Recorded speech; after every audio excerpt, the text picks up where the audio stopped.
there's discipline and there's self-discipline, and I don't think the two are synonymous.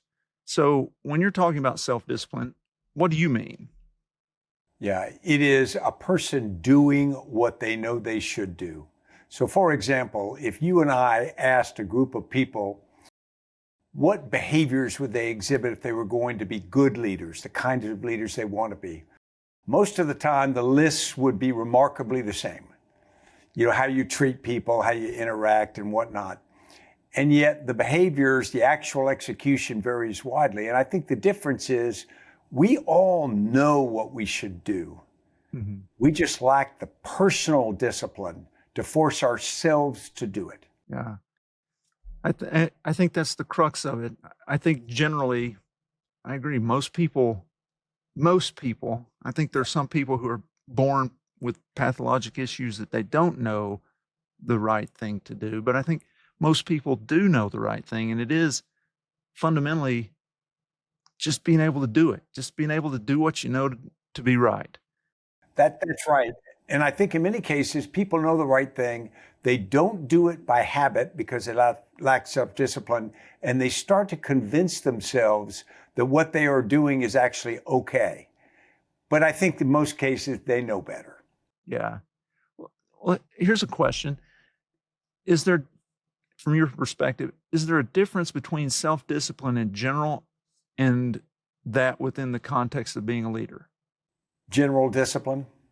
Yes, sir. Like just, yeah. If you're generally as a person, if you have self-discipline versus the self-discipline of a leader. Yeah.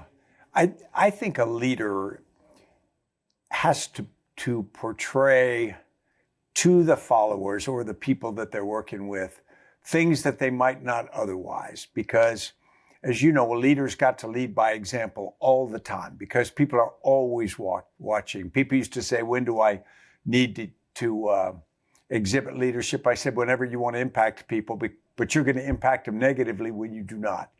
And so I think the first thing is leaders have to have a lot more self-discipline because there's never moments of relaxation unless you're in a room with the door shut, nobody can see you.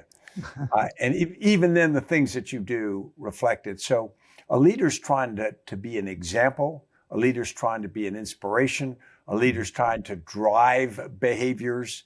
And so the leader's got to first reflect those, represent that to people, and then they've got to demand them. And both of those take a different kind of self-discipline.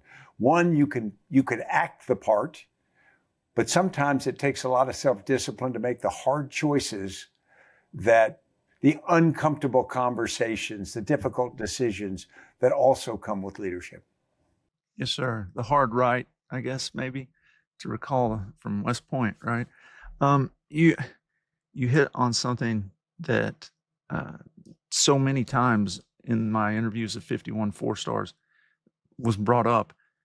People are always watching, you know, and I think that concept that you're always on display, you're always being watched, especially when it's hard, especially when the rubber is meeting the road, people are watching and they're trying to determine how will you respond? What will you do? Because whatever we do as leaders becomes the standard, becomes what everybody else says. Well, that's okay because General McChrystal did it or whomever it may be. And so it seems to me, in thinking about that, that is a tall order. We need to be very cognizant of the fact that everybody's always watching, and we must have the self-discipline to do what's right at all times. Tom, I agree with you. And I think on the one hand, it's a huge responsibility because there's never a break from it. On the other hand, it's a huge advantage because if you had to go personally discuss leadership with every person you led, that takes a long time, a lot of effort. And yet, if you just embody it through the things you do, the way you talk, the way you interact, you can affect people in a positive way far greater than if you had to explain it and do it individually. Yes, sir. The old adage, actions speak louder than words. Exactly. Well, Can you share a story from your career that really illustrates what self-discipline as a leader looks like? Yeah, and an example, and maybe this is not a perfect one, but I was in the 3rd Ranger Battalion as a major, and we were having a battalion change of command. The lieutenant colonel was transiting out and a new one was coming in. And they took the battalion and they put us out on the parade field, and it was at Fort Benning, Georgia. And it wasn't real cold, but it was raining. And so we're standing out there in the rain. And of course, like the Army, they line you up plenty early. A lot of people came to the ceremony, but they were waiting inside an adjacent building, which is building for the infantry center at Fort Benning. And presumably they're going to walk out right at the time that the change command would happen. One person came out of that building, walked to the front of the stands where the spectators would sit, and sat down. It was a single general officer, an officer named Gary Luck.